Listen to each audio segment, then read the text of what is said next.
what would that look like? Like, what would a voice version of this player look like? And that's kind of the semantic, target you're going after.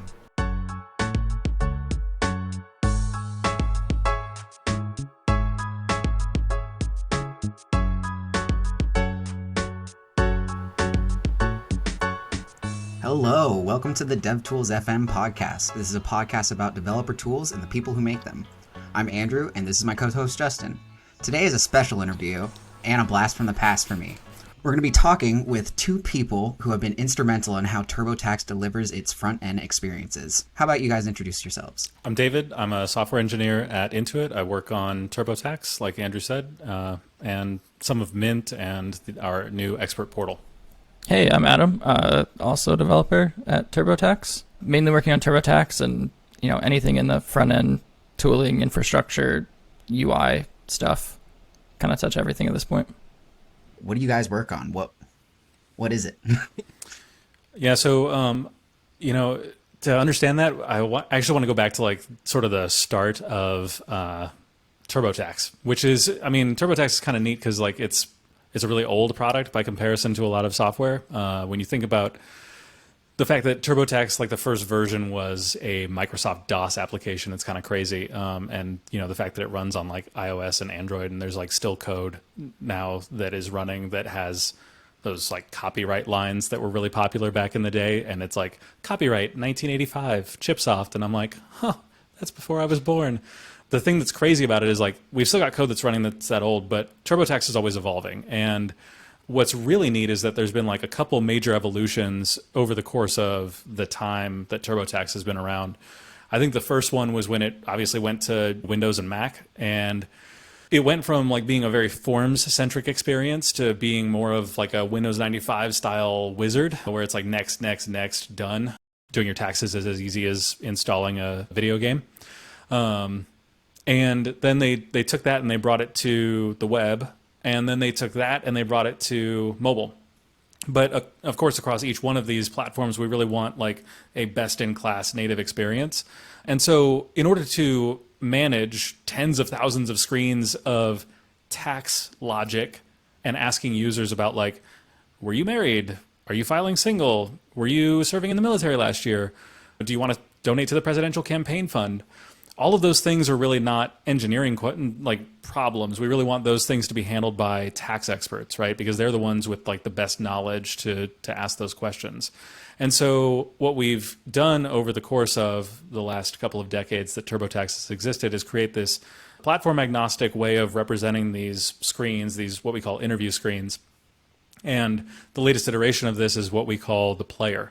And the player is the core piece of technology that we have that handles all of our user experiences in TurboTax. So that's what we've been working on, especially over the last year and a half. We've made a real investment in taking what we built several years ago, 5 or 6 years ago, and sort of reinventing it for how we want to do development today, not only in TurboTax, but also taking it and applying it in other areas like Mint and QuickBooks that the company also has. Yeah, and then recently it's been a lot of the cross-platform work has really been kind of some of the cool stuff. So getting the same content working from web to the iOS app and making it actually legitimately native and not just an embedded web view, and getting a different look and feel depending on what platform you're on and who you're talking to and all that stuff. Could you talk a little bit about what the primitives look like? This is a problem over my career that I've seen a lot is we have some data and we need to display it on many different platforms. It's a common product problem. Tools like GraphQL have evolved to sort of meet that in a way. And of course, before that, we have had many different sort of API interfaces to handle this. But I'm curious, what is the sort of fundamental structure of the player? What does it consume? Is this just a data document of some sort that's describes what questions and what the flow is, or what does that look like? As you can imagine, there's a bunch of different moving parts. What we consider the player is kind of the end UI piece of it.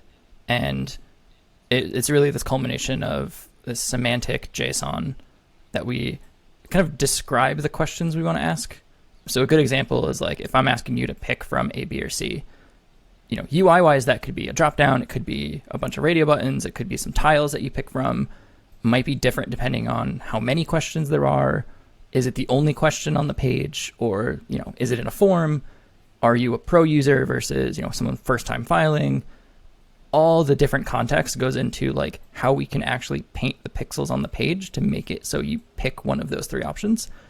But at the end of the day, like the tax people, the tax logger doesn't care how you picked it. It just wants, did you do A, B, or C? So the player's kind of that last mile of the semantic. How do we actually take you making a choice between those three?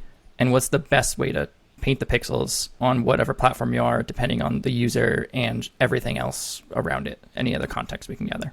Yeah, it would really defeat the purpose if a tax expert had to be like, oh, I want to put a UI button here for iOS, but then on the web, I've got my React TurboTax button. And for them to know that would just be pointless. And like Adam said, there's like this semantic layer where it's like, take an action, present the user a choice, ask them for some input, show them some text, stuff like that. The semantic stuff is really hard to like wrap your head around, especially at first. I remember years ago, I was an engineer on one of the teams that was working on some of that first replatforming stuff that we were doing to get over onto the first version of the player. When one of the architects in charge came and told me like, hey, we're going to do this, I looked at him and I was like, okay, cool. Well, how would I represent this? Because I was supposed to take one screen and make all of the assets to do the new screen. And he was like, well, don't think of it like a bunch of tiles. What is the semantic intent of those tiles? And I was like, I immediately hate this discussion. I don't want to have this discussion at all. I just want to get my job done. And so now that I'm the architect in charge of some of this stuff, I just view my current role as like punishment for how much crap I gave that architect. And it's funny because that conversation never changes, right? Like even today, we still have everyone, coming and saying, hey, I have this design, like, how do I get it pixel perfect? And breaking up like this new experience into what are you actually trying to get, or what are you trying to accomplish? And then how do you build up all the Legos to get to the point where the end result is that experience, but also we can render a vastly different experience on a different platform or, to a different person. I think the question that, I don't know if it was David that started or someone else, but it was always like, what would Google Assistant, or I don't want to say the magic Alexa word because she's going to get triggered. What would that look like? Like, what would a voice version of this player look like? And that's kind of the semantic, target you're going after. That was not me. How dare you? Yeah, I've recently had to explain what the player is to a lot of people, and then the moment I say semantic content, like their eyes just like cross and they're like, wait, what happened? I kind of want to drill into that more. How do you arrive at that semantic content? Was there a committee? Is it just like random developers going off on their own? Like, how do you do it? Yes to both of those. At various points, like definitely a committee in the early days, you'd sort of take a look at a screen, and this process really hasn't changed that much even today. Like you take a look at something that a PM or a designer, sketched together in Figma or Sketch or, Microsoft Paint, right? I mean, we don't actually use Paint to do all of our product prototypes, but you could. You take a look at that and you sort of look at each of the elements on the screen and you say like, okay, well, like we know how to represent some of these, but like if we need a new thing, we need to sort of take a step back and think if the design choice comes in for tiles, we need these tiles and they can be multi-selected or they can only be single selected or something like that. You have to sort of take a look at that and go, okay, divorce yourself from the fact that it's tiles. Adam joked about the Alexa player. Sorry, I'll try not to trigger your voice assistant, but I got headphones on, so it's okay now. But only if I say it.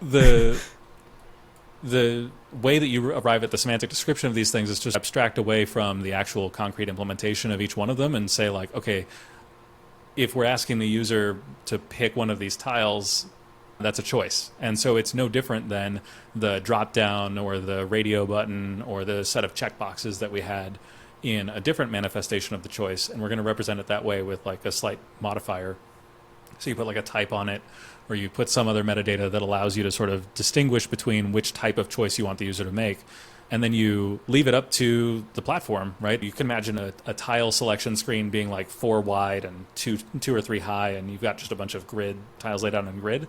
But that wouldn't work on, say, a smaller form factor with a phone. That's why you want the semantic representation, is because that lets the platform implementations adhere to what the platform would expect. And so you're going to let the iOS engineer make the best choice for iOS and let the Android engineer make the best choice for Android, or let the Alexa engineer make the best choice for Alexa. Makes a lot of sense. This reminds me of a way of the general practice when you're first building out a design system at a company. I don't think it's as like deep semantically as like far removed from the sort of UI. It's actually funny because we stumbled backwards into a design system. You mentioned that. So like, I don't know if you've seen any of the open source tools that we put out around design systems. The player, in and of itself was kind of the first design system at Intuit, or one of the main ones. And out of all those components we made to make, the tiles and everything else, we started a design system. We ripped out all the components, made a design system, and then like re-added them to the player. So it's kind of funny that, it is, a practice in components and API design and how you make it modular enough to kind of fit. Part of that practice usually ends up being like, here, let's stick a bunch of things on the wall and then talk for a very long, extensive time about what is this thing? What purpose does it serve? Right. And then narrow that down. So yes, interesting parallel. Yeah, and it's interesting, especially as we go through, one of the major pushes that we're making right now is actually, we have these design system components. We have had pockets of design tokens, either, defined in like a TypeScript file or some Swift file or an XC assets file. And so we're making a push to extract all of those, even from those platform-specific representations, into JSON using Style Dictionary. As we're doing that, the designers are even going one step down and being like, okay, but is this primary brand color? And should we be using that in place of like tertiary ghost button color? It's interesting when you think about it, because it's like, okay, these are really just hex values. Let's just pick a name and go with it. But you just don't pick the wrong blue. That's right. You don't want to wind up with this garbage key space of your design tokens where like the token names are all over the place, right? And you just have like, oh, we're gonna have TurboTax teal, and you're like, okay, but what if the product isn't teal anymore? And it's like, well, but it's always been teal. Yeah, but it doesn't have to be, so maybe we shouldn't put teal in the name.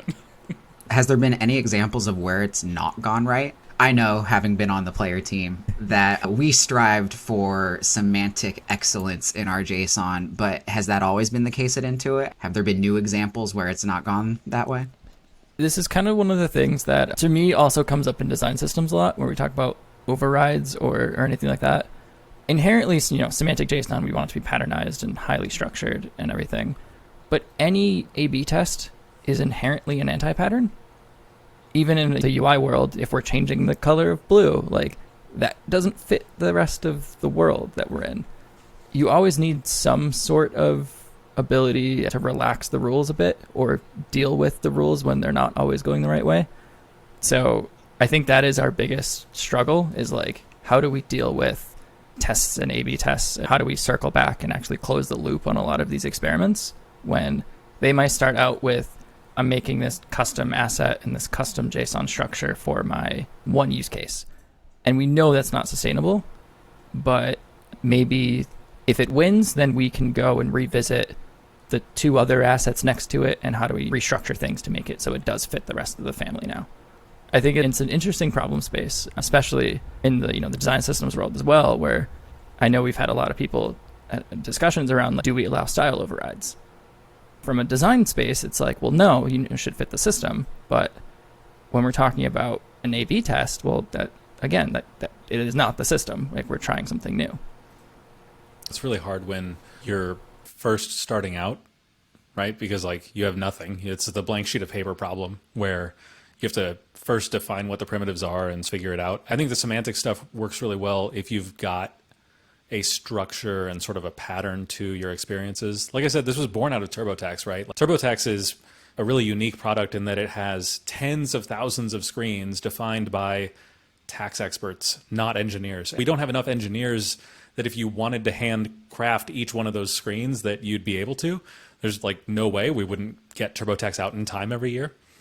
we had to come up with a way of patternizing these things, and the semantic structure really fit there. But for something where it's like a smaller product trying to find product market fit, or you could imagine a product where there's a bunch of bespoke sections to it where one is not like the other and they look totally different, then you might really have a hard time getting to that semantic vocabulary that defines what your application looks like. It just so happens that like the semantic structure of that really fit the very highly patternized structure that TurboTax follows. I think like even within that space, there are sections, there are user experiences that you want to be bespoke. You need the handcrafted, whether it be for performance or because it's a super high touch point area. So patterns can get you 90% of the way. And sometimes you do just need to say, you know, this is a special snowflake and we need to address that.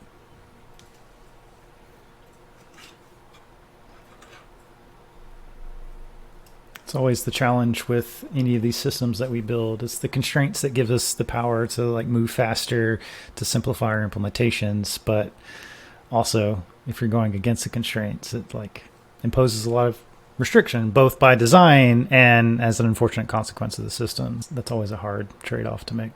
That's something I definitely like to stress when I talk about design systems. A lot of people think that a design system will make you more creative. It's really going to hamper your creativeness in a bunch of different ways. Yeah, it changes the problem from what does this button look like to how should I lay out this page? And both are questions that should be asked, but when you get to a point where you adopt a design system, you kind of accepted the loss of creativity of kind of the individual Legos, and now you're trying to build up to your castle or whatever you're doing.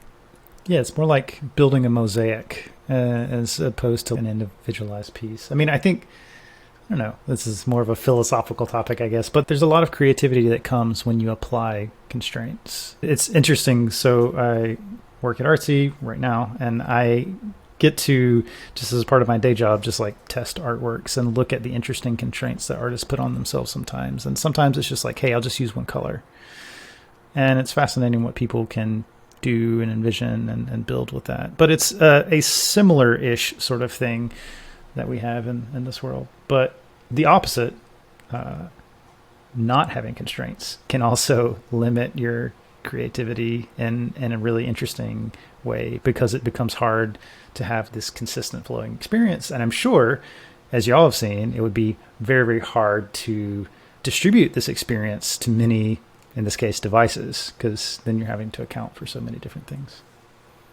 I think what's great about design systems or about the player is that if you want to go play in the space where it's like, what could a button look like? You can, because there's a space for that, which is like, go iterate on the design system, go change the design tokens, go mess with the code that is the button itself. And then if you don't want to do that, you don't ever have to think about it, right? You could be a feature developer or a feature designer and go work on, ignore the intricacies of the Lego. Or you could spend the next day being like, you know what, I really I don't want to work on that feature. I want to go work on like messing with the button or messing with the tile and sort of changing that up. And so you can apply different constraints depending on the role that you're playing on any given day. There's something that I'm particularly interested in here. There's this like notion of having this semantic document that's really describing either your view and or your content. Again, I had referenced the idea of GraphQL being an API surface area where people really try to embody this. They try to think about building their API where it represents sort of not the business logic, but the actual data structures that you're trying to show. And then you build your UI across many devices or surface areas. There's this tool that I don't think is maintained anymore, but there's this tool that I found a long time ago called JSONet. And it was this really interesting and fun idea where it was just like this blob of JSON that powered a native app. And I don't know what y'all's implementation is, but it sounds like you have some like semantic JSON and you're like serving these to clients. So I'd like to know a little bit more about what does this look like for building cross-platform compatibility? Like what does it look like on your native clients? The amount of engineers that have started since I have worked at Intuit and have sent me a link to JSONet, if I had $1 for each one, I could have retired by now. It's real close. It looks a lot like that. I think there's a couple differences to the structure, but that is the payload for describing a page looks a lot like that, at least as when it gets into the player, it does. There can obviously be build steps that do things before that. Adam was actually just playing around with like a JSX like DSL the other day. But it basically looks like that. It's a JSON payload that starts with view and you sort of describe the layout, and that's true whether you're on the web or on iOS and Android. Yeah, it's definitely, I think, an interesting transition for engineers to make, especially I write Reacts day in and day out. And when you're kind of swapping from that mind map of, I just want to write a button here, I want to write this, it's a different thing to then go and say, okay, I need to actually author like JSON, and that's my payload. And double checking that, it renders correctly is one of the steps, but it's also, is my data wired up correctly, and is all the kind of business logic set up in a sense where it's not platform dependent. Your end result is this payload that then gets shipped to an app that, can change the rendering on you without actually deploying a different piece of content. It's an interesting problem, especially when we can push an update to the player that changes the UI drastically for any of the platforms. And it's cool because it's one space to do it, but it's also a little scary when you're the one team in charge of the 10,000 pages and you have to make sure you're not going to break anyone. I've got one more question, Andrew, and then I'll pass it back to you. But I have an opposite side of the question. So authoring JSON obviously is not the most... It's amazing. I don't know what you're talking about. What are you talking about, Justin? You sort of mentioned that you have these tech professionals who are building up these data structures that probably ultimately get translated into screens. What does that authoring experience look like? How do you handle that? There's been a couple of attempts over the last several years since this thing was built. We do have some end user focused tooling where you can it's more of like a Visual Studio or even Figma like experience where you just put stuff in and drag and drop it, because it is ultimately a data payload. You could even take something and just like generate it, right? You could have a WYSIWYG editor that sort of, the reason for its existence is just to dump out a JSON payload. Even though like you have that, you still have to wind up touching it, right? Like a developer still has to go in and touch it, because even with a visual editor, there will be something that's not right, or you have to go in and update that JSON to do some bindings and stuff like that, and add some more validations. And that's not a great experience, right? I think especially early on, we focused a lot on building capabilities for this stuff and just getting this right. And we didn't focus as much on the usability, the developer ergonomics of it. That's actually where a lot of our focus has been over the last year or so, is in saying, okay, this, we know, I know from experience, I've written a lot of this JSON myself. We know that this is not fun to write. As an architect at the company, I don't want my engineers that are working on this day in and day out to be unhappy, because an unhappy engineer is going to come yell at me the same way that I yelled at the architect before me. I want to make it better because I hate doing it and I don't want other people to hate doing it. So we've been working a lot on tools to make this stuff, like developer focused tools to make this stuff better, because ultimately, even if you do have an end user tool that's generating some JSON, someone has to go in and touch it.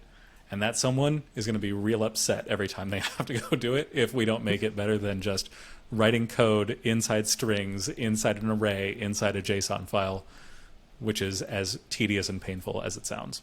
Yeah, this is a space that I've especially been starting to dedicate a whole lot of time to. There's actually some really cool, kind of scary projects that have come out of it.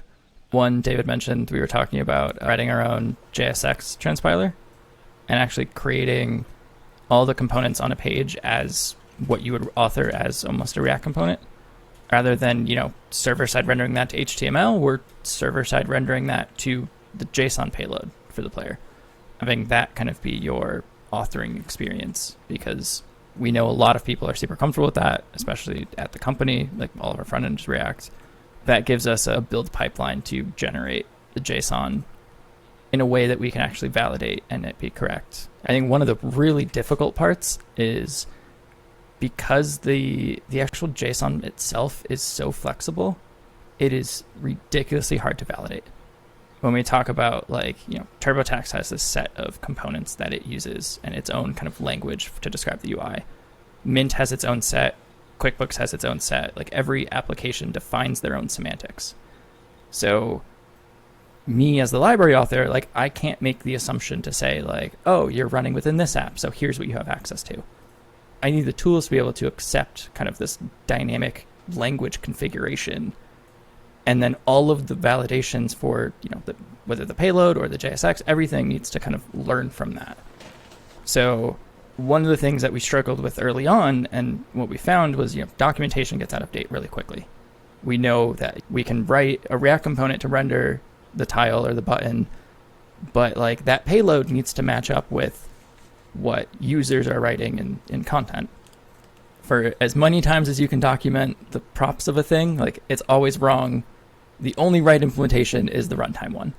So I've spent a whole lot of time actually writing tooling on top of the TypeScript compiler that generates all of these validations at build time, one of which will actually scrape all the interfaces for everything, bundle it, ship it to a language server that I wrote that can then validate the JSON dynamically using the TypeScript compiler.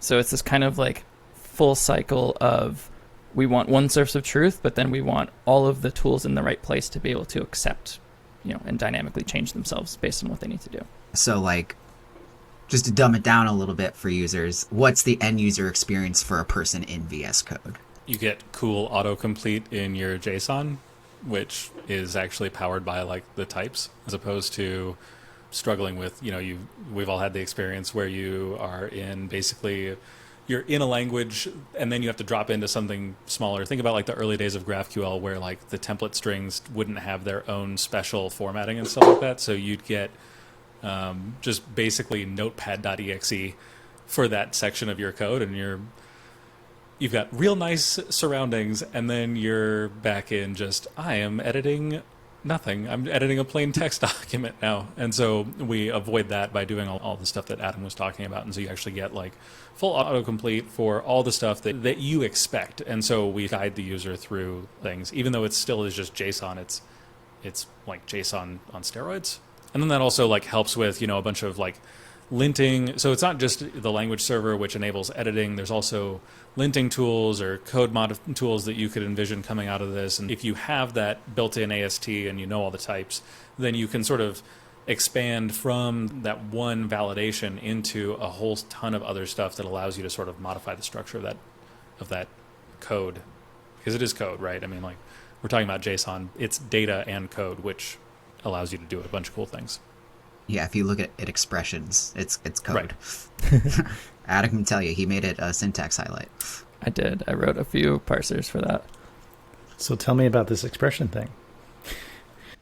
I mean, anytime there's data manipulation involved, you want to change data. You want to move things around and rearrange and do everything. Because we're cross-platform, and it's actually the same core TypeScript library that runs on every platform, we need an expression language to be able to kind of do all of that, but do it in a both safe way, so we don't just call val in JavaScript or anything, but do it in a way that we can execute it on native as well. So we have essentially a subset of JavaScript. It's like 99% the same syntax, and a whole lexer parser in order to interpret that and execute it and evaluate it into our data model and all that stuff. So in some cases, it is legitimately writing code within a string that gets shipped over, but trying to execute and evaluate all that as safely as we can. I want to give a shout out to the dev tools that you guys built for it from another engineer that used to be on the team, Tyler. We actually used that library to build our website. So that's one of the cool things about having a design system. So going back to that, constraints breed creativity. A lot of creativity came out of that. It was really fun to graft the idea of dev tools into just like a website for geeks about our podcast. That was a really fun project. Tyler and I, also ex-Intuit employee, literally had Storybook up and running, and we used the design system CLI, another Intuit open source thing. And it's funny because you're trying to replicate the DevTools UI, so you have Chrome or Firefox DevTools open, and then Storybook right next to that, trying to copy and paste like styles over and get themes right. It's a fun project. Yeah, and the really interesting thing about those DevTools is not only are they like faithful implementations of browser DevTools, but they're also super accessible, and they have all the same testing that we have for normal design system components. I don't know what a normal design system is or what makes DevTools different. It's just a design system for developer tools, but it meets all the same implementation. And it also served as like a great how-to for using DS-CLI, because like we open sourced the design system CLI stuff, but obviously we didn't open source our entire design system. So it was sort of like, here's a bunch of stuff that you could use to create a design system. Imagine how. And there's no like reference implementation. And so DevTools sort of serves as the reference implementation for, hey, this is how you would actually go use the other tools that we have to go make a design system. This is more than just a hello world. This is actually legitimate. Like, we use this too. Yeah. So maybe we can pause for a second and explain the two things that we've talked about here. So there's this DevTools design system, which Adam, that you were mentioning, is actually like a faithful representation or re-implementation of what you would see in Firefox or Chrome in the developer tools panel if you're editing a site, which is super cool. And then design system CLI, when y'all want to explain more like what that does and what its responsibilities are. Yeah, so I'll start with the DevTools design system. So working on Player, we needed a way to kind of, similar to React DevTools or Redux or any of the other like Chrome extensions that you would use to introspect what's happening. We also have one for Player. So, if you're in TurboTax or, on our end-to-end environment, you can load up this Chrome extension and actually kind of see what's happening in the inner workings of data and debug things. And in doing that, we needed a bunch of React components to paint the page and didn't really find anything out there that existed. So we made a design system and tried to make it as close to the normal browser, components. So there's a nav bar, there's any of the object inspector stuff, which Tyler did an awesome job with and learned a whole bunch about JavaScript types that I had no idea existed. So we wanted, like David was saying, it's an accessible DevTools design system, and we use it internally to make both Chrome extensions and a bunch of other things. And that is built off of Design System CLI, which is this whole suite of tools for building out a design system. So as we were building out some of the stuff within Intuit, we took what we knew to be best practices. So for building, shipping both a CommonJS and ESM build, making everything tree shakeable, making sure that we have testing. Also wrote a test runner to run against using WebDriver IO and a bunch of other things. Kind of this whole suite of things to be able to quickly scaffold, test, deploy an entire design system. And that's called Design System CLI. Yeah, my baby. I worked on that quite a bit. How many design systems are we up to now at Intuit? When we refer to design systems built with Design System CLI, I always like to put air quotes around design system because we fling that term around very loosely. What Design System CLI really produces is just a development environment for components. Whether you actually made a design system, that's not up to you. When I left Intuit, I think we were sitting around like 45. I think we crossed 50. I don't have it up, but I think pretty sure we have at this point. Yeah, I think we've got over 400 components now, sitting in something approaching 50 or over 50 different libraries. It's different teams creating components to sort of solve their unique customer problem. They're built on the same, because they're all using this tooling, they're sort of interchangeable. You know that the quality of one is going to be relatively similar to the quality of the other. And then like I said, one of the pushes that we're making is to sort of extract and then reinfuse all of the design tokens so that if a team in Mint builds something for iOS, the QuickBooks mobile iOS team could use that same component and know that it already supports their theme. So yeah, Adam mentioned earlier that we sort of fell backwards into creating a design system from this semantic player representation of things. We also fell backwards into creating all the tooling that we have for creating design systems, because it was like, hey, we've got a bunch of scripts to do, like all of Design System CLI started as scripts inside the consumer group's design system package. And then it was like, oh, we should use some of these things in the QuickBooks design system or the Mint design system package. Let's just go ahead and extract these. And then Andrew was like, I'm going to go open source it. Okay, sounds good. Let's go do it. That's usually the process. I mean, even Auto, like the other big open source project, all started as literally a Python script I wrote as an intern. And that evolved into a slightly more complicated JavaScript file. And then I think that's when we started experimenting with TypeScript. Is that right? Yeah, and then a wildly more complicated TypeScript file.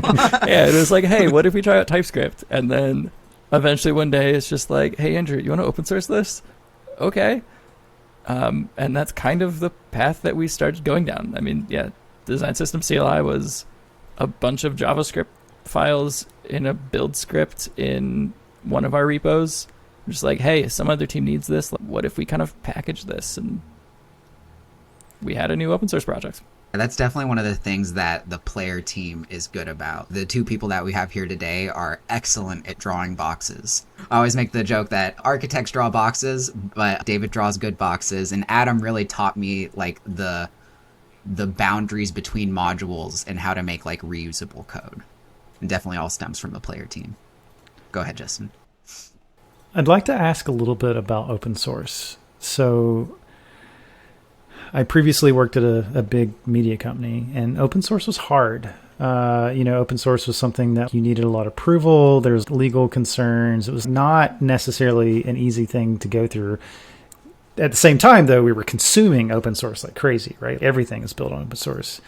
Now I'm at a company who has had open source as a part of its ethos, and it's different. We do everything open source by default, but it has its own trade-offs.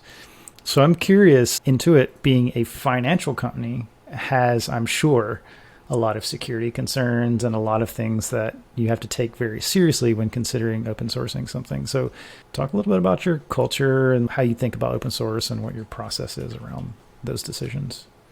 I've been at Intuit for a little over 6 years now, and I can say that when we started, or when I started there, like the culture around producing open source software was a little different than it is today. We obviously would consume a lot of open source software. Intuit's primarily a Java shop on the back end, so tons of Apache and Spring and all the great stuff that comes out of the Java open source community. And obviously on the front end, we are heavy consumers of React. And the process of open sourcing stuff was almost undefined because we just didn't. One of the earlier things was like, there's Karate, which is one of our test runners. It's used by a ton of people, but that's like a back end sort of thing. We had open sourced some stuff for iOS, but not a ton and not a repeatable process for it. That's really changed over the last couple of years. A few years ago, we got a new CTO. She came from Docker, where they obviously are open source by default, kind of like Artsy. And it's become easier over time. We still have all the legal concerns. You go through a vetting process for any open source project. You take your GitHub repository and you start prepping it. You groom it for what you want to actually ship. And then you get it ready. You present it. You have to get sign-offs from your manager, from an architect, from legal. You got to make sure that it fits with what we want to do, the image that we want to present externally, because obviously we don't want to be bad open source citizens and just say like, here's a thing that we use, and then we stop using it, and now it just dies, but it's still sitting there under github.com/Intuit, and you're just like, well, Intuit sucks at open source because they ship things, but then don't maintain them.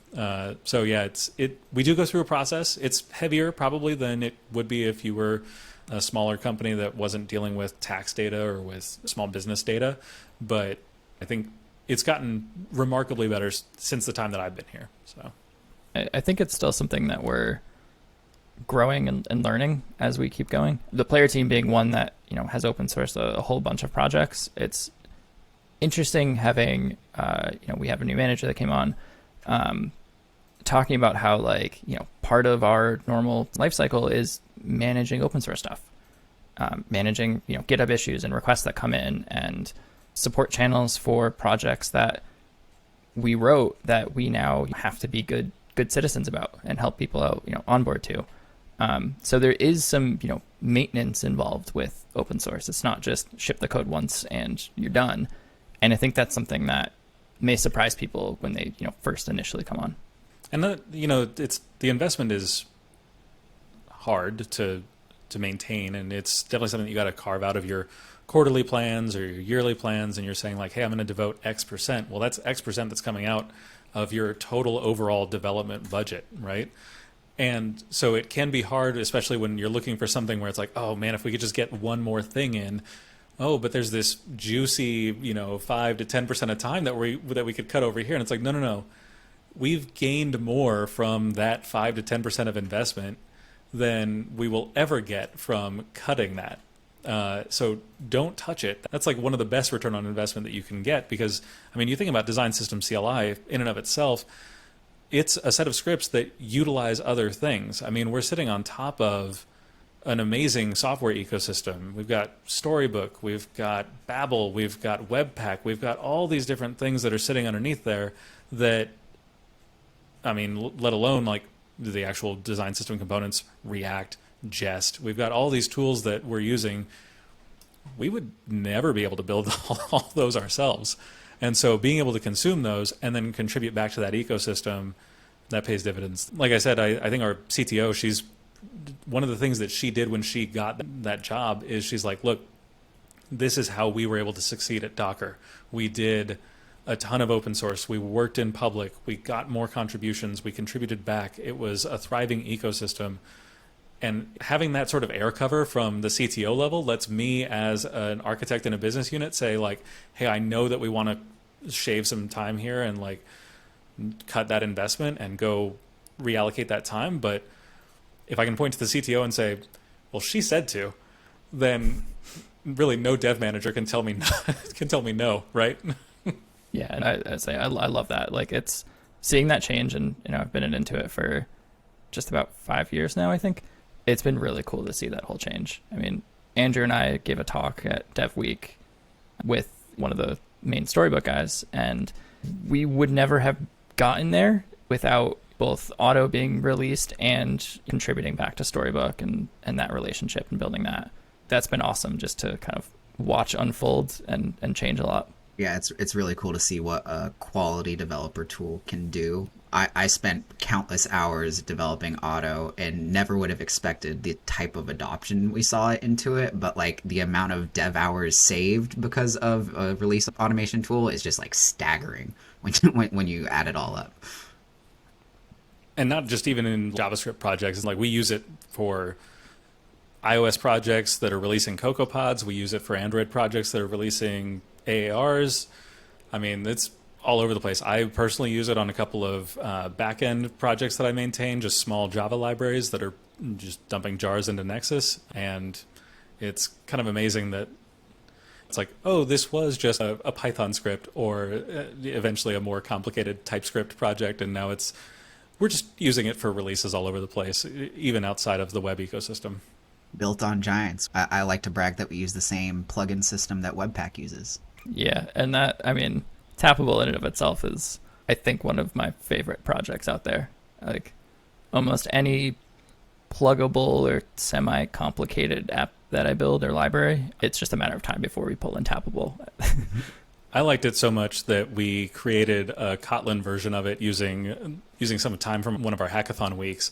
One of our Android engineers and I sat down and we just rewrote Tappable in Kotlin and used Arrow Meta, which is a compiler plugin framework for the Kotlin compiler, because we were like, hey, we like this thing so much and we want to use it in one of our backend services, but the backend service is written in Java, so let's just sneak some Kotlin in here and we'll use a cool Kotlin compiler plugin. And so we love Tappable so much that we rewrote it for a different framework altogether. Let's bring these two conversations we just had together. We had one about the player and we had one about open source. Where's the future of the player? Is it in open source? That's what we're aiming for. The argument I always make is we're supporting so many business units and so many different customers within Intuit that kind of the landscape and the problem area is wide enough that we have to be agnostic to almost everything about where we're running. And at that point, we're basically an open source project. So why not actually make it all open source?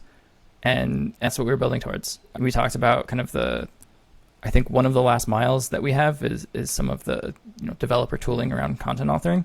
And that's one of the spaces where I want to come out with something, but I also know that the open source community can outdo anything I put out in the first weekend. So I am super excited to see where it's taken and what cool things can come out of it, and just everything that can be built on top of the player. Yeah, people used to ask me about open sourcing the player, and we would not have wanted to open source the original version. It was not as robust as you'd like it to be, and way more tied to TurboTax than it should have been. So Adam's done just a killer amount of work, leading the team through sort of a large transformation around Tappable that makes everything much more pluggable, much more clean, and that's allowed us to sort of cut the TurboTax pieces out and move them into a TurboTax plugin for the player, which has enabled us to sort of have a very clean implementation of the core and then the basic web, iOS, and Android players. And then that is what we are planning on open sourcing. So we just got to, like Adam said, get to that sort of last mile of making the rest of the tooling around it good, because I know from personal experience that if you show someone something cool and then it's like, oh, neat, how do I use this? And you immediately open up a JSON file, they're like, oh. And so I don't want to do that, Not right? as cool as I wanted it to be. Like, we want to make sure that it's cool. Yeah, it's definitely a mountain of work that you guys have overcome. You had a whole design system baked into this completely different monster. I think that about wraps it up on the question side. To wrap it up and talk about our tooltips for the week. Okay, so the first tool I want to talk about is a new JavaScript tool for everything. Rome is like a complete ground up rebuilding of the JavaScript ecosystem. What does that mean? That means literally every tool that you'd use for JavaScript, a formatter, a compiler, a linter, a test runner, it's all going to be built into Rome. Why? Well, the reason is all of those tools are built on separate tools that represent an AST for your code. And by definition, you have a bunch of disparate ASTs. Can't do a lot to optimize that or make the tools work really nicely together. So Rome is a ground up reimplementation of that, where there's just one AST and really cool things come out of that. You can get super detailed error messages out of it. It's just a much faster experience overall because it's one AST for everything. And I'm pretty excited to see where it goes. Right now, it's only really a linter, but in the future, they plan to release all the other different tools that I listed out there. So that's one I'm excited about. Yeah, Rome got some VC funding recently. Interesting to see where they go with that. Yeah, definitely. It's kind of unique, or I guess not unique. These days, more and more developer tools are getting funding, and sustaining open source is hard, and this is one route they're trying to go. Even though Rome is eventually going to sell a product, all the code that they've released so far is open source, and they have hundreds of contributors actively helping develop this, and they're just going to sell services on top of it. So I'm interested to see where it goes. Yeah, it's awesome.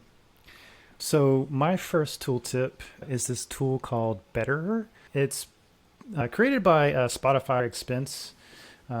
His incredibly hard to pronounce. Phenomena. Yeah, I'm not even going to try. Thing in my brain that I like to do. So it's a tool for helping guide incremental code changes or migrations over a large code base. And it does it in a pretty novel way. So if you've ever seen a Jest snapshot, it's like this little common JS module, and it's got some text that dumps out a template string. Betterer does a similar sort of thing. It runs a test over your code base, and it collects some results, and it stores those in a snapshot. And over time, it'll sort of programmatically apply a strangler pattern to this migration, right? So as you make it better, as you remove things, you commit more to your mutation, it'll remove more things from that snapshot file. And then in CI, if new things are added, then it'll fail. So it's this way to help you incrementally migrate a code base. So he's built some really interesting plugins for this. There's a TypeScript plugin that you can pretty easily flip on the strict flag and have a better test that helps you do strict type migrations, which is really interesting and really powerful. There's a caveat of you're running another TypeScript build process. So if you're slow already, this is not going to help you be faster. I actually have a PR that has my last hurrah at Artsy. I'm helping do a big TypeScript migration to strict null type checking and using Betterer in a way. So I'll link that in the show notes. But It's a really interesting tool. If you have a migration, you're like wanting to incrementally a lint rule or, apply a regex to make sure that a certain pattern is removed from your code base, and you want to do that programmatically, it's a cool tool. It's actually like the amount of times I've needed this and the amount of times I've kind of written a, albeit crappier version of this is kind of scary. One big thing on, we talked about the player, we did a really big push for accessibility tests. So running, axe scans on, all of our repos and everything. And just like, turning on a new lint rule, you trigger the tens of thousands of errors and don't want to block the first person. We did exactly this. We just had a rule that said you can't make it worse. And every file you touched, you can't, introduce anything new. But yeah, definitely cool. Yeah, Craig has put a lot of work into this, and there's some things that he's done that I like sort of advocated for that I really love. You can set a milestone date for a migration, and it'll let you know that, hey, you're this far away from the milestone, or to like kind of tell you about that. You can run it in watch mode, so if you want to like go through and start fixing things, like if you're doing a bug bash, you can do that. It's such a good tool. That's really cool. Definitely. It can be improved. Craig's put a lot of work into it, and there's a lot of issues popping up recently for like good areas of like performance speed ups and stuff like that. So if you're interested, and especially if you want to contribute, like definitely dig in. It's an awesome tool. My first pick is concepts.app. It's an app on the iPad. Like Andrew mentioned, I spend a lot of my time drawing boxes. The built-in notes app on the iPad is super convenient and great for taking notes, but it is very linear. Right. And so sometimes if I'm just sort of thinking about ideas and thinking about an architecture, linear flow really is sort of not a good fit. And so, of course, there's always options like Procreate and stuff like that where, it has more support for that sort of stuff. One of the things that I love about Concepts, though, is I just started using it again after I had sort of dropped using it for a while. And one of the things that I really love is that it's got an infinite canvas and it's vector based. So it's not like one of the things that I've found if I was doing pixel drawings would be that I'd spend a ton of time. Oh, I messed up and now I got to go erase. Whereas because like Concepts is vector based, I can just sort of like move it or reshape, skew it some other way. And so I've been really getting back into using Concepts a lot. I love it. I think it's a great way to sort of sketch out a map of like what you want to be able to sort of change it over time, or even change it as you're doing it, because ultimately, I don't know about other people who draw boxes, but my first attempt is almost never correct. So, but nobody tell my boss. Do not tell my boss that my first attempt is never correct. I want her to believe that it's always right the first time. So you heard it here, folks. David only draws perfect boxes. Only perfect boxes. I'm interested if you've ever heard of the Metamuse app. So I'm really interested in the tools for thought space. Metamuse it's not the cheapest app, I will say, but it's really interesting because it takes this notion of like spatial apps, and you can have these spaces where you can sort of zoom into this other collection. And you can have like, similar to what it seems here, a combination of vector drawing and images and denotations and everything, but you can like sort of organize them differently. It's a really interesting and really compelling tool. The people behind it, they run this sort of user research design lab called, I don't Ink and Sketch or something like that. Anyway, and they have a really great podcast too, where they just talk about this like notion of tools for thought. So if that is a thing that interests you. Yeah, I'll have to check this out. I spent a good bit of time earlier this year thinking about notes and like, looking at Zettelkasten and Rome research and all the different, I went down that rabbit hole, and I eventually just sort of like got paralyzed by indecision, and I was like, I think I'm okay using Bear. I think that's about all I can take right now. I need the Windows app. I need the sync for Bear. That's what I'm missing. Yeah. But this looks, I mean, I'll see if I can pull out the corporate credit card for this one if it really is not that cheap. So cool. Good tip. So mine is actually a project that I stumbled across on GitHub in a recent hackathon, where I needed to visualize the state machine, the state graph, and that was kind of ridiculously nested. And I found reaflow. Kind of stumbled upon that after starting with reactflow, which is another design system in this space. It's a React design system that allows you to draw graphs, and it does a really good job of helping with layout and being able to manipulate everything. So yeah, this is one that I used the other day. It's been awesome. I love it. What did you use it to visualize? Some weird player thing? In the player, we have this concept of navigation, so you can have more than one view in a single content payload, and more complicated ones have 10 or 20 different action nodes that you can go through in this whole decision tree of how you get from one to the other. And one of the things that I built during this hackathon was, as part of that Chrome extension, actually visualizing the whole state machine, and similar to XState or any of the other state graphs, kind of walking you through your state graph as you're going through it. So as you go through TurboTax, kind of walking through the different stages and which branch did you take and which ones are covered or which ones are not covered. And this was kind of the basis of some other code coverage and testing stuff as well. That definitely has some cool looking visualizations. Yeah, the nesting is what really led me to this one, because we have kind of these subgraphs within graphs, and that's super common. This, I think, did the best job of actually visualizing that and making it really easy to use. So I'm going to talk about a testing tool. This is a little unlike most testing tools that I've encountered. So what walrus.ai does is pretty interesting. You write just like these instructions for some AI, and then the AI takes the instructions and somehow tests your web page. I have no clue how it works.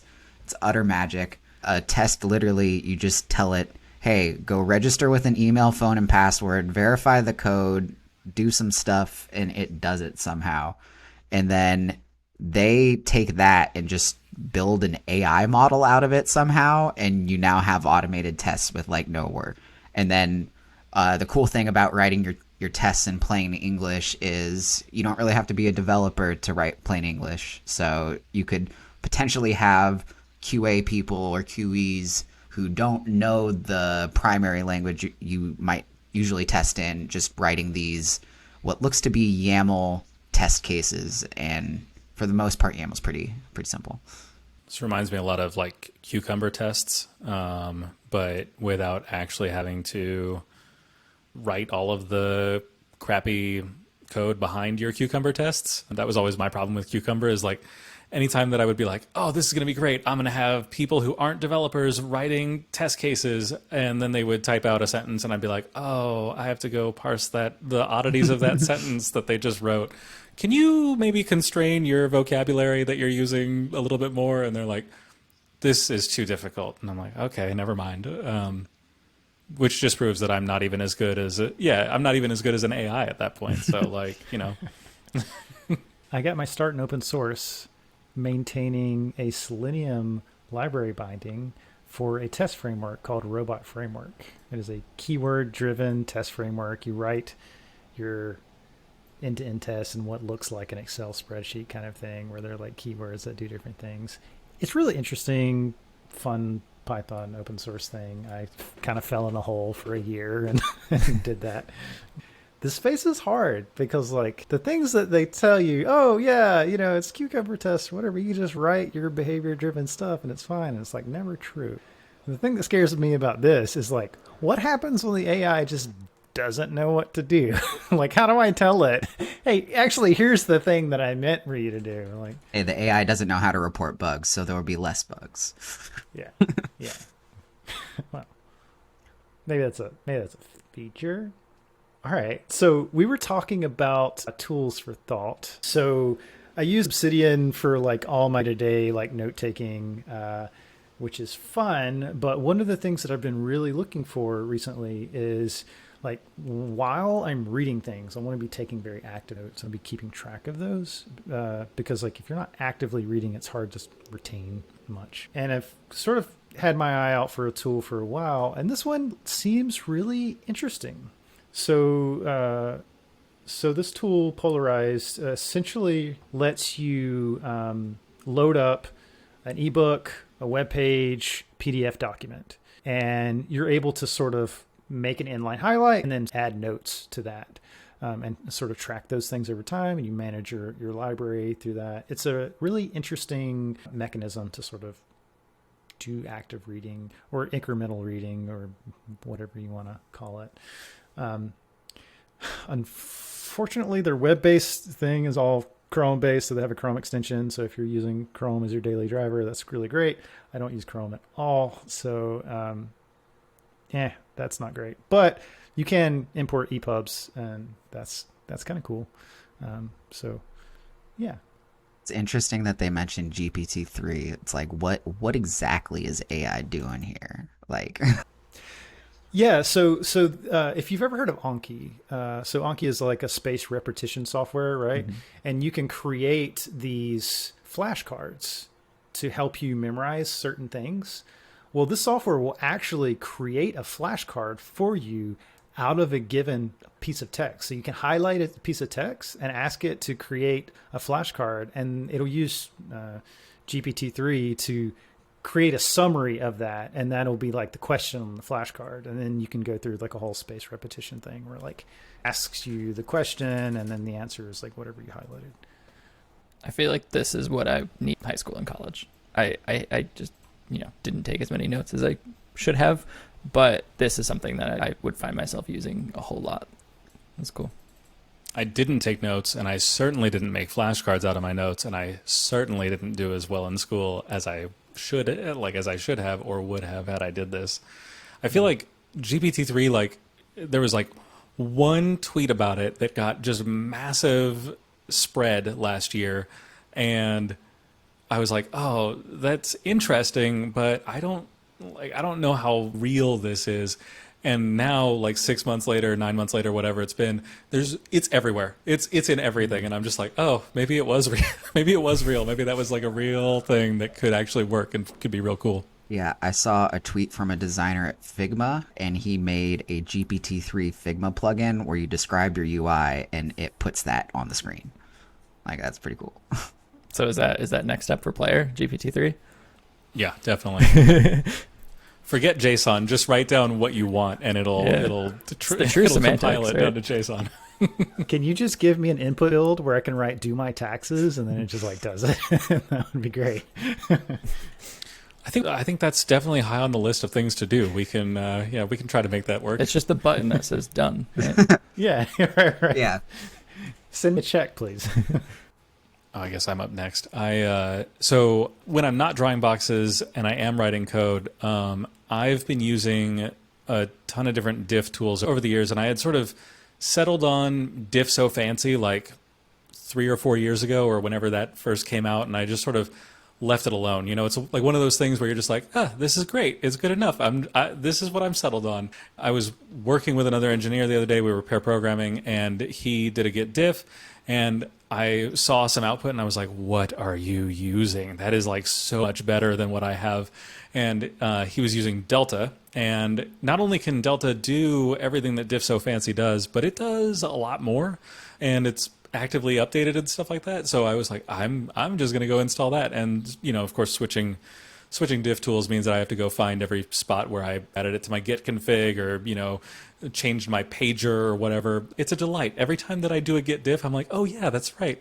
This is really pretty, and I like it because I like seeing pretty things in my terminal. So I'm a big fan. I don't really have much else to say about it because it does what it says on the tin. It's a diff tool. It's amazing. And it looks good. I like it. Side-by-side diffs, though. Ooh. Yeah, it's a good reminder to occasionally just audit your tool chain where you might be using something and it's just been that way forever, and you don't realize that around that tool were 1,000 other tools that sprung up and have evolved from there, and you're like, oh, maybe I should replace my diff tool. Yeah, not something you think about every day, but yeah, definitely makes a difference. Yeah. Cool. So this one, more of a hardware project, but still open source. One of the things that I use a lot in my workflow is macros. I have a Stream Deck with VS Code extensions and things that do everything. And I also play a lot of games and do a lot of things. So sound mixing is something that's really hard to do right especially when, you're in Discord, you're talking to people, you're also, playing a game or listening to a podcast or something. And this was a project I stumbled upon that's an open source sound mixer. I 3D printed the case. It's a little Arduino micro that runs in there. You can do things like mix sound between two apps or just put or change anything. All open source, all community driven. A fun weekend project where you can solder some stuff and play around with hardware. Might have to have you make one of these for me because I don't find soldering stuff very enjoyable. But this looks like something that I must have. Like I need it. I started in the hardware space. I went to school and I was actually an ECE major. I started soldering and doing hardware and then kind of stumbled into the programming space. So one of the things that outside of work, I still love playing around with hardwaring and doing all those side projects. So this was definitely one of those things that bridged it. Fellow ECE member here. Hey, nice. Yeah. And now you both do web development. Yep. I'm taking some time off of work. You quit. I'm going to be fun employed for a bit. Yeah. And one of the things that I'm doing is building a keyboard from scratch. Awesome. Designing the PCB and doing the whole thing. It's there's something very satisfying about doing a hardware project. Yeah, it's something that I've had friends and I still have friends in, doing that full time. I don't think I could see myself going full time and designing, chips or PCBs or anything. But I love the hands-on, tangible, let me build something and plug it in and write some code and have it talk to stuff. And yeah. I'm actively considering trying to get into physical product development post my hiatus from work. I don't want to just design PCBs all day, but it's the mix of hardware and software that I find really fascinating. Yeah. And doing things like working with CNCs and 3D printers and doing CAD work and it's the mix of all of those things that makes it interesting. One of our old the guy I wrote DevTools with actually did an internship at MakerBot, writing some of the firmware there. And again, it's just a mix of I'm going to write a bunch of code and make a machine do something in the physical world and hope it doesn't blow up sometimes. But, I think it's a similar feeling to, a lot of people talk about front end and being able to see what you code. Also just being able to touch and play with what you actually solder and manipulate is cool. Yeah, for sure. On the subject of keyboards, I want to share a tweet that you shared that's super cool. This undo redo knob on this keyboard blew my mind. Are you going to put this on your keyboard, Justin? I do want to have some radio encoders on my keyboard. I hadn't considered the undo redo feature until Amelia posted it, but it does look pretty compelling. What do you plan to do with your knobs? Yeah, what else would you use that for? Volume mixing, come on. There's a lot of really interesting things. Yeah, volume controls is one. Scrolling is a very natural sort of action, but sky's sort of the limit in what you can do that. Controlling view spaces, changing windows and stuff like that is another interesting opportunity. I want you to use it like a Touch ID where it's a master lock and you have to turn it 3 whole turns to the left and then 21 and then turn it 1 turn back to the right and 22 and You joke, but that's an amazing idea. Oh my God, please don't do that. I'm just going to unlock my computer like it's a high school locker. I feel that would be the ultimate VR video game thing is you got to pick this safe and go turn this physical dial Yeah, I'm gonna make a whole VR game, and the whole purpose of this is trying to get in your high school locker. That's you're a freshman. It's down on the floor. You got to bend down. Yeah, it's great. All right, last pick for the day, last tool tip for the day, is this script that it's been shared around a lot now, but there was a open source project inside of Google that was shared. This is not an official Google project. It's just one of their unofficial open source, and it's called ZX.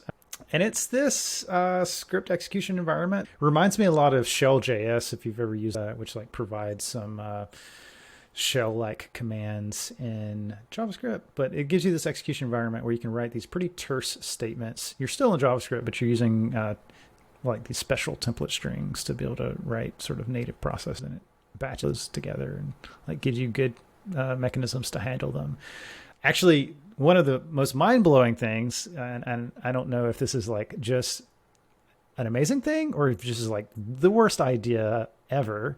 It's JavaScript, so it's probably not terrible. But if you scroll down, Andrew, at the bottom of this, there is a way to remotely execute your ZX scripts just by like passing a little command. So it's like a URL to some like MJS file, and it'll just execute your script. So if you don't get the heebie-jeebies from executing arbitrary code from some server on the internet, which if you use JavaScript at all, yeah. Anyway, it's neat. It's interesting. It's kind of fun. Yeah, that S means a whole lot. I don't think this is any worse than like passing the result of curl or wget to sh and being like, I'm just going to install a bunch of stuff. Oh, wait, it failed. Never mind. Sudo bang bang. And it's just like, oh, I deleted everything. Cool. No. Yeah, that's not. No. Everything is awful. Yep. We live on a house of cards. Software is all broken. Okay, that was a great conversation. We went all over the place, learned about the player, all the cool open source tools that Intuit produces. Thanks for coming on, guys. Yeah, thanks for having us. Thanks for having us.